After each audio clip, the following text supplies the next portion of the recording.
thank you very, very much for coming. Pragmatics to start with. If there's a fire, run away from it towards the exits, which I think are up there and there. And please. It's a great honour and privilege to have CJ Lim with us today.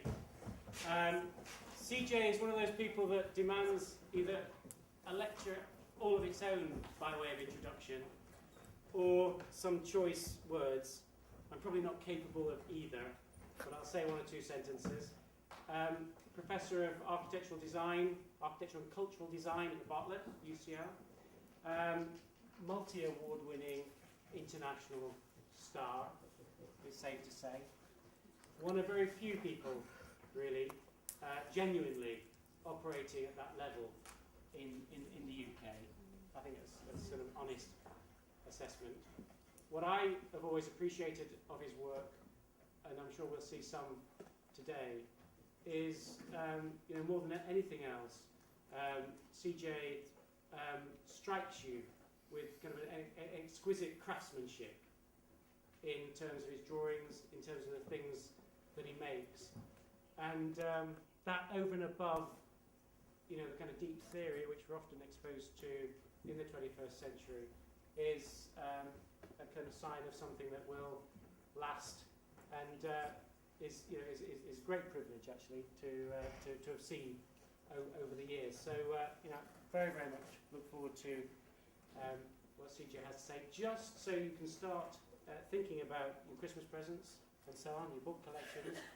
CJ is a prolific author, and now is your chance to take one of these things at a hugely discounted price, away with you signed.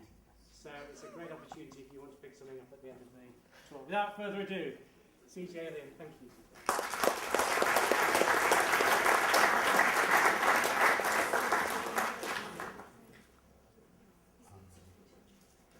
How do I get the lights down?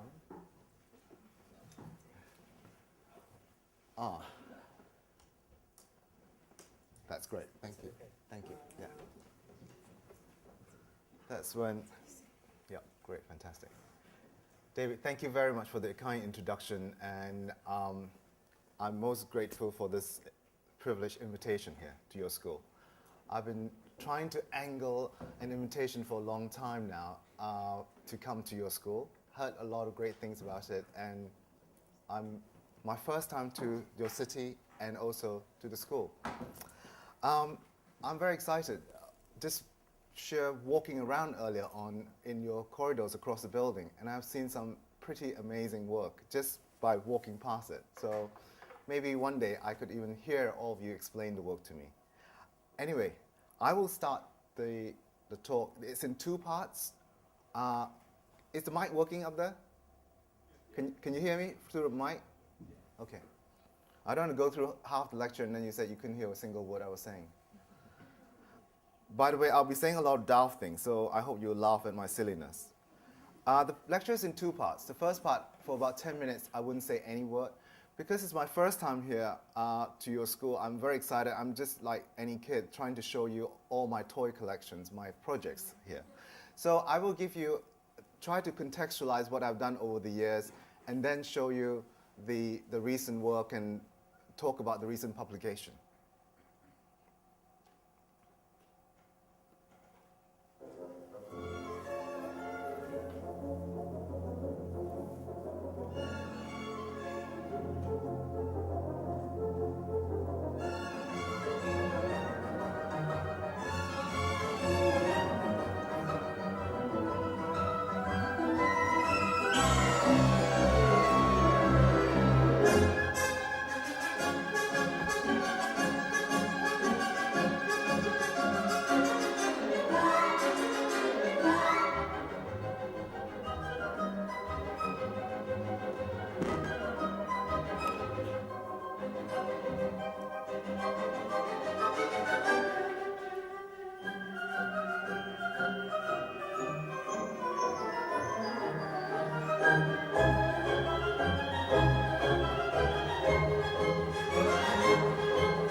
Okay, this is the part that I'll speak.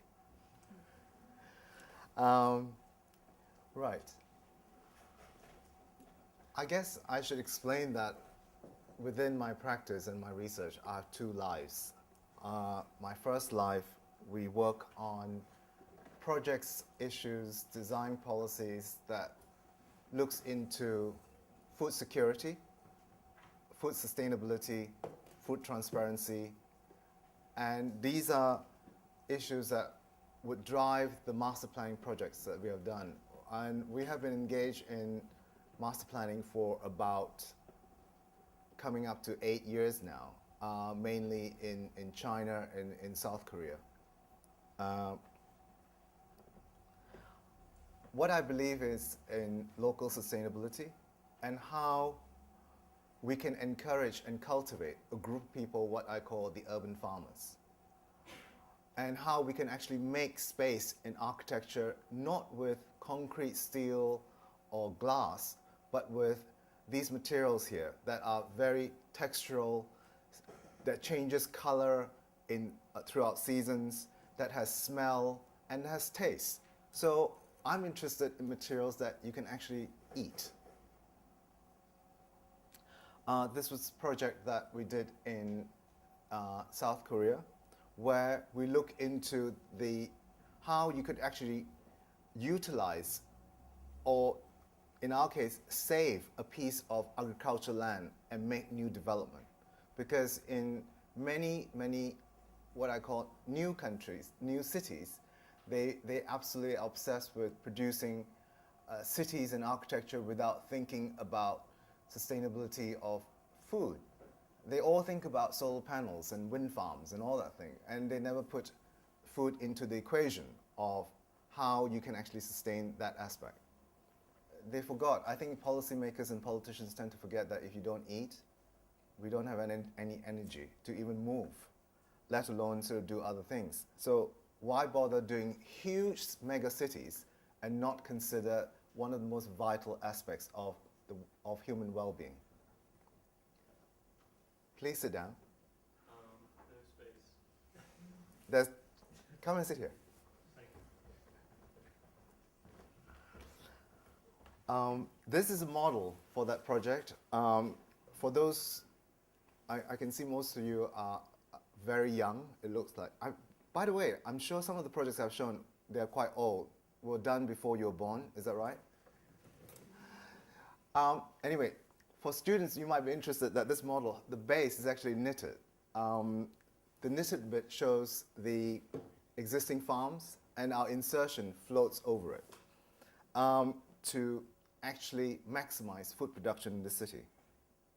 We are also interested in how big, large squares in capital cities around the world could contribute to food knowledge, nutritional knowledge, and food production, and cultivate a new culture within cities where you could produce vegetables and not be considered very hippie. Here, there was a proposal for Trafalgar Square, where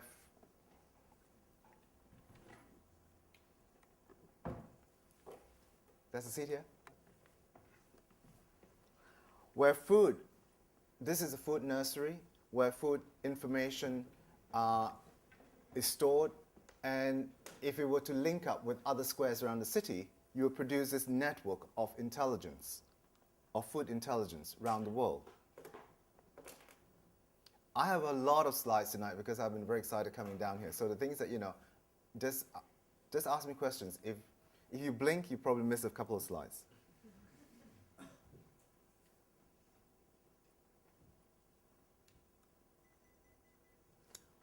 We are also interested in how you can extend your network beyond the site itself. The site for this project in Newark in the USA is just one of those tiny gray spots there. I don't have a pointer to go up. But the green patches are are areas where local community could actually utilize as short-term lease spaces for food production. Within our cities, any city, you could easily find lots and lots of plots, land, which are used for dumping rubbish, which are not cared for. And I think landowners should release these spaces out for food production. That's the tiny building that then orchestrate this entire sort of network of spaces for food production.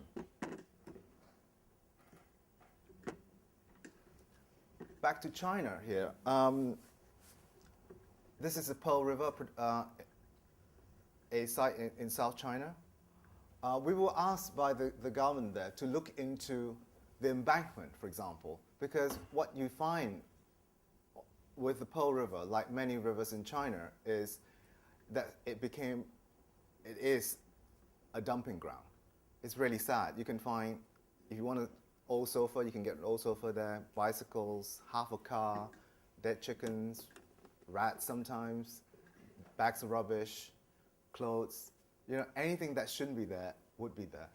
And here, the idea was to create a piece of urban landscape that produces food, but also encourage some sort of social responsibility, civic responsibility, that the community will look after this edge. They would take pride in how they use the land and how they would actually look after the river at the same time, rather than polluting it. And the situation here is that not only will you cultivate food, but you will also bring in a new sets of ecology. It would bring in diverse creatures, animals, insects, and so forth. The Pearl River floods every year, and so very similar to the Nile, the embankment of the Nile before they created the dam. Here, it would refertilize itself every year through flooding.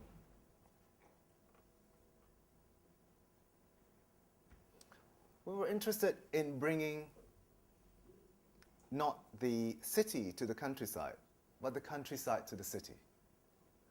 Here in the first master plan project we did for the Chinese government, this was about 9 kilometers square, was that we look into how vegetation, the darker green would be orchards, that we could use the leaves to filter out the pollution from light industry in South China.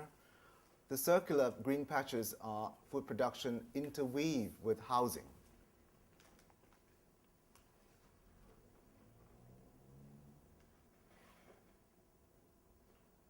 I think the key thing was to really, also the message to the Chinese government is that, it's jolly good to build new cities, but you mustn't forget about the people that would actually help with food sustainability and food security for that matter. And I think what we were trying to say to them was also to empower this group of the community to not, farmers basically are the lowest echelon of society in China, whereas they are actually much highly regarded over in Europe here. Here, we just thought that we need to empower this group, and they would become their eco-warriors. They would actually reduce the food miles that is put on the plate. It would be very, very problematic if China were to stop producing its own food. When I heard about a couple of months ago when China is importing pork from England, And I just thought, this is absolutely ridiculous. This is madness. So I think a lot of the projects that I've talked about earlier on that are all in this book called Smart Cities. And since then, we have still continued working with the Chinese government. This is the latest project we've done, which is about 27 kilometers square, about 9 times the size of Hyde Park, for an ecology and orchard development, where you have wetlands and cultivation of flora and fauna. This is in South China, in Guangzhou. For those who are not familiar with Guangzhou, it's the place where Zaha did the opera house. So it's hot and actually not a very nice city, I think.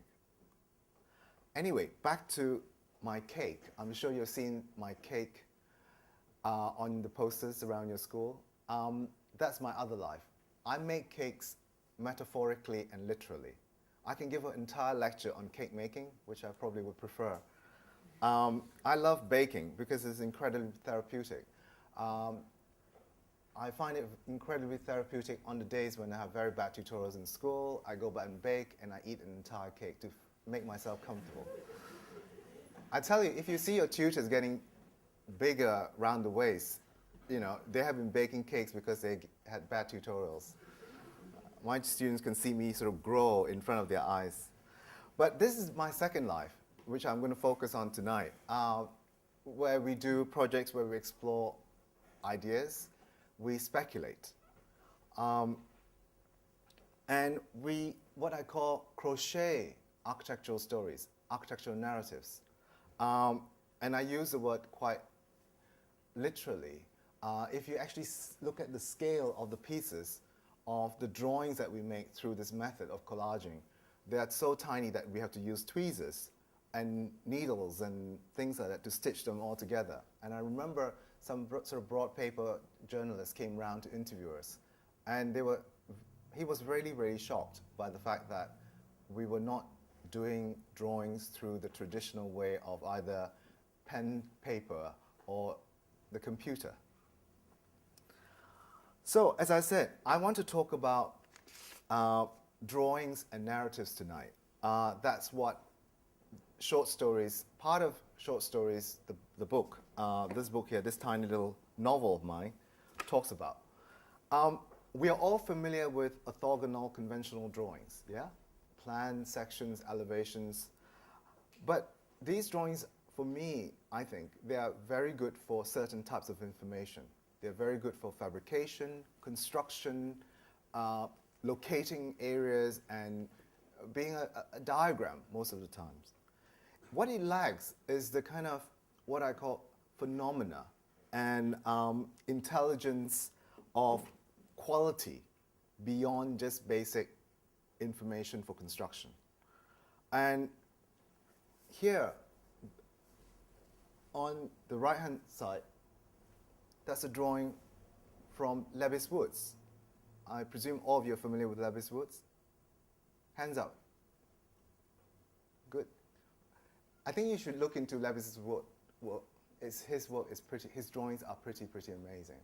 The image on the left-hand side is a still from the film 12 Monkeys. And they actually were inspired or borrowed Lebbe's drawing to make this still.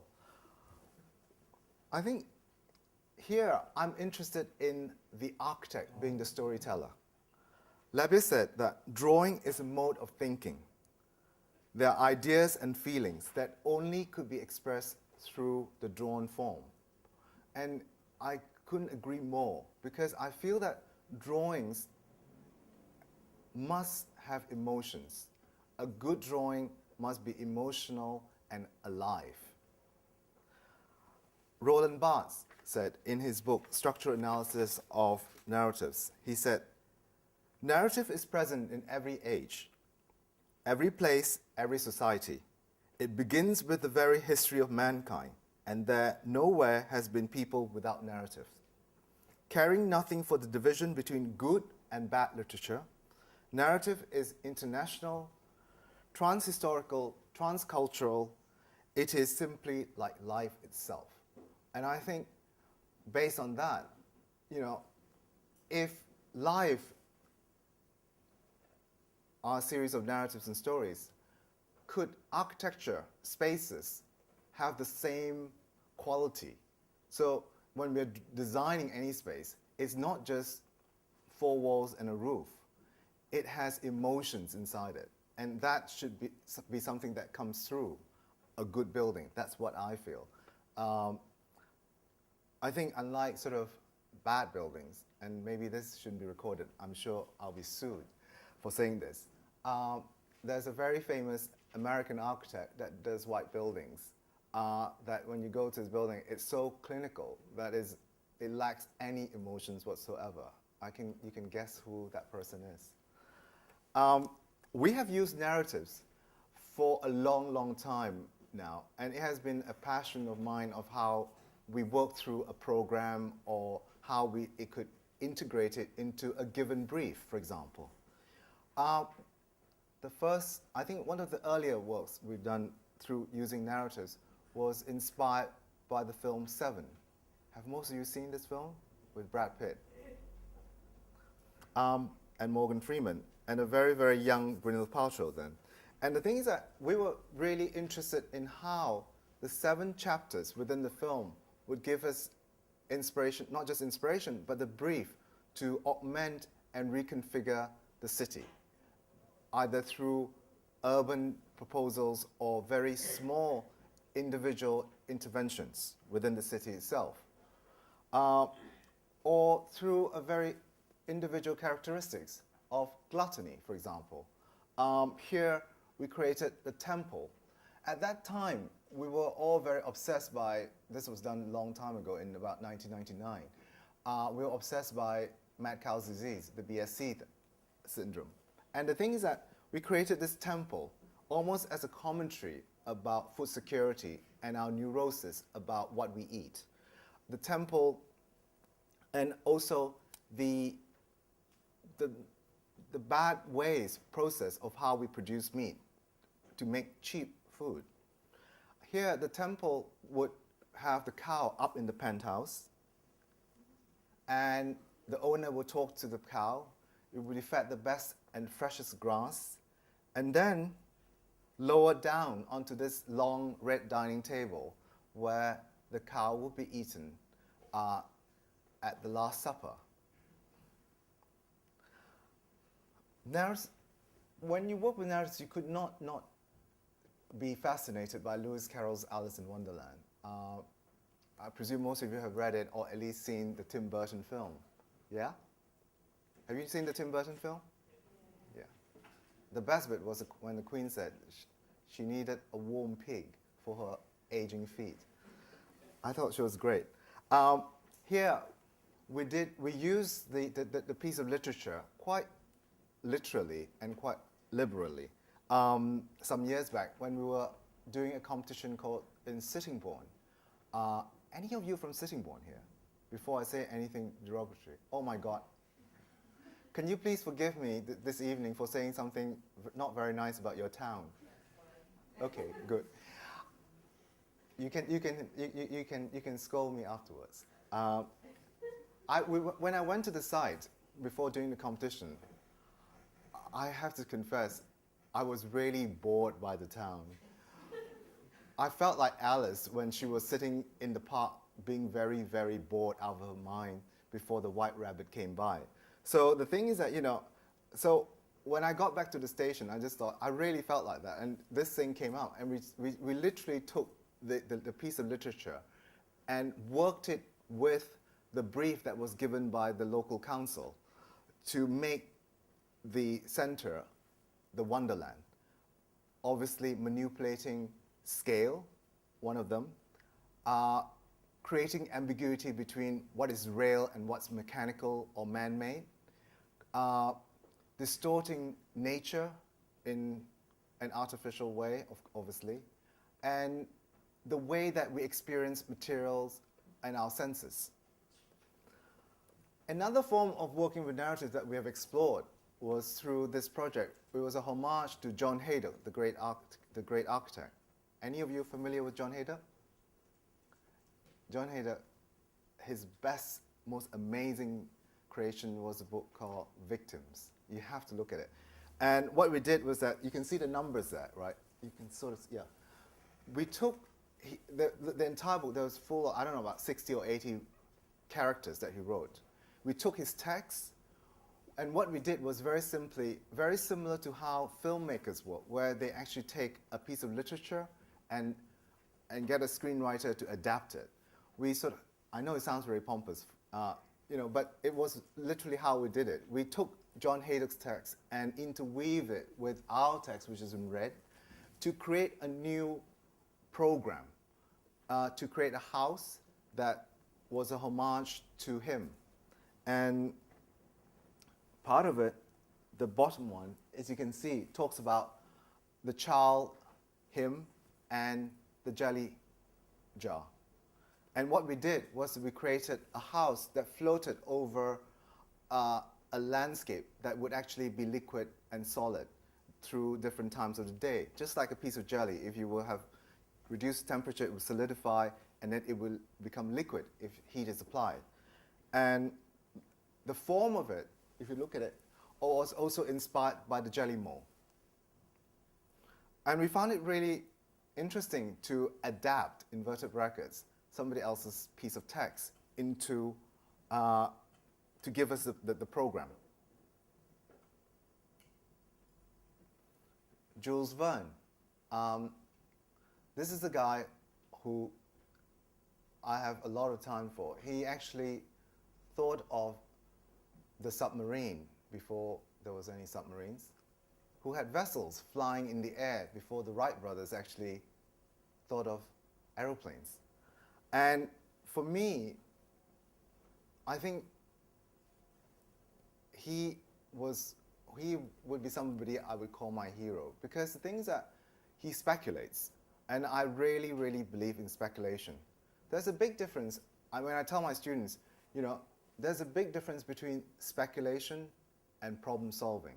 I think the way that we are sort of all brought up through our sort of high school system and so forth, we're so, in a way, so used to problem solving rather than attacking it from the other way around and then address the problem later on.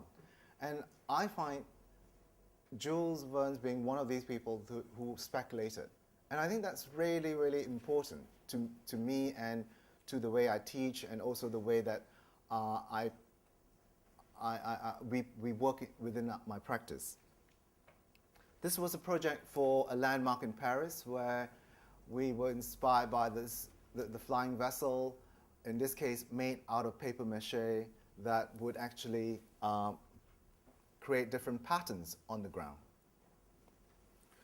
Very quickly, I will run through this. So when you work with other people's literature, writings, texts, why not work with your own? So I was fascinated by how I could actually work through my own upbringing, my life, my first sort of 15 years in a tiny village back in Malaysia, and my life in England.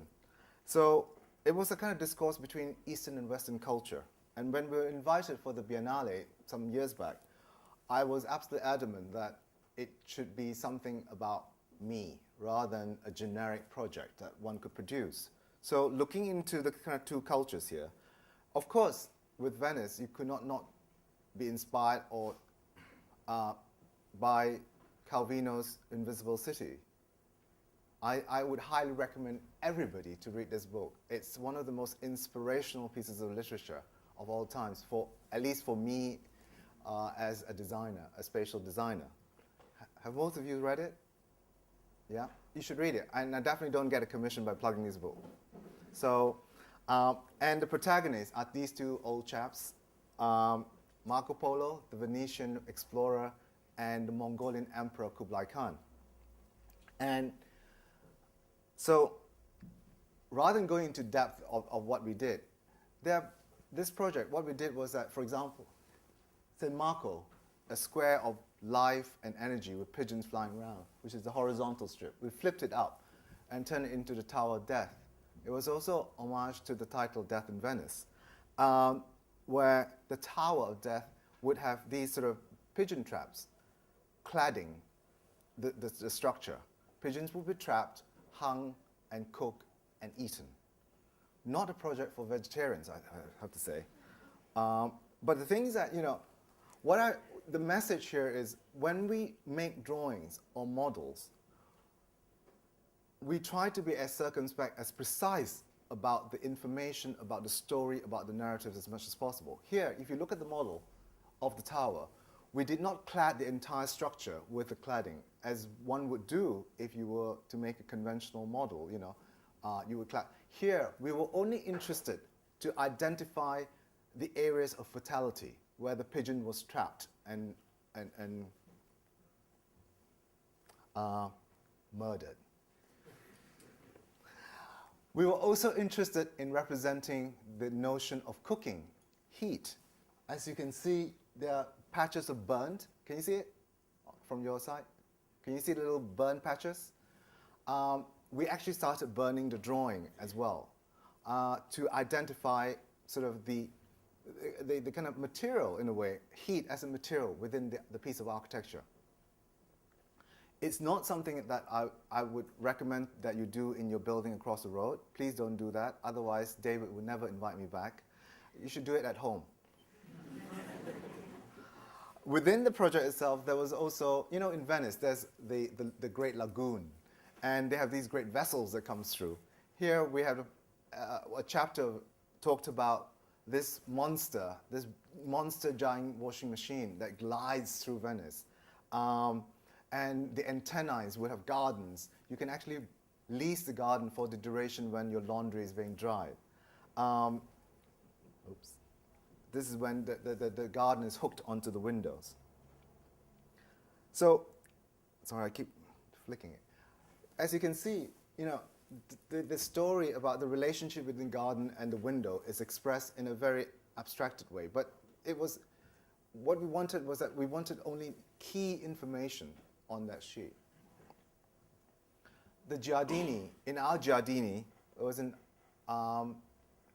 lemon orchard. The lemon orchard have a paper fence, and visitors are encouraged to graffiti it with lemon juice. When you set it alight, the fence, the secret messages will be revealed because there's this chemical reaction on heat and lemon juice. You can actually see it. Here, the image, what I'm trying to say to you is also, if you're trying to represent a story, you can actually afford to have elements at different scale. Here, the paper fence was made at 1 to 200. The lemon itself was live lemon, 1 to 1, and the brush was 1 to 1. And there was a cuckoo clock in there too at half scale. But I think it's also interesting where you manipulate the scale of representation in a drawing or a model. Okay, back to the main course, short stories.